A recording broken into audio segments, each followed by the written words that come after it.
Hello, module 3 তে তোমাকে স্বাগতম। মডিউল 2 তে আমরা সার্চ ইঞ্জিনের ভাষা আয়ত্ত করেছি। তুমি এখন একজন আর্কিটেক্ট যে সার্জিক্যাল প্রেসিশনের সাথে তথ্য খুঁজে বের করতে পারে।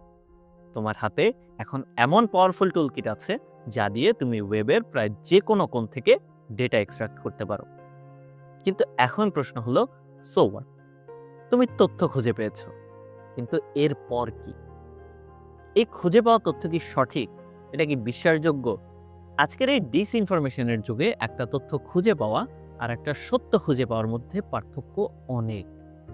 তুমি যে শত শত রেজাল্ট খুঁজে পেলে, সেগুলোকে তুমি কিভাবে ম্যানেজ করবে? কিভাবে সেগুলোর মধ্যেকার কানেকশন খুঁজে বের করবে? আর ওয়েবের বাইরে যে বিশাল জগৎ, academic journal, legal database, government archive, সেই জগতের তথ্য তুমি কিভাবে খুঁজে বের করবে? এই প্রশ্নগুলোর উত্তরই হলো মডিউল 3। এই মডিউলে আমরা আমাদের ফোকাসকে তথ্য খোঁজা থেকে সরিয়ে তথ্যকে ব্যবহার করার দিকে নিয়ে যাব। আমরা শিখব কিভাবে একজন প্রফেশনালের মতো করে একটি সার্চ ওয়ার্কফ্লো তৈরি করতে হয়। আমরা আমাদের টুলকিটকে আরও এক্সপ্যান্ড করব।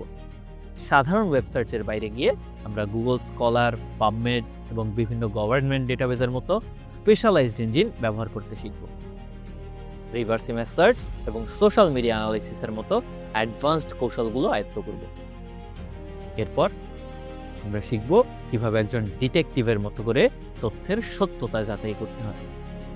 আমরা প্রাইমারি এবং সেকেন্ডারি সোর্সের পার্থক্য বুঝব, ফ্যাক্ট চেকিংয়ের মেথডোলজি শিখব এবং মিস ইনফরমেশন, প্রোপাগান্ডা শনাক্ত করার কৌশল জানব।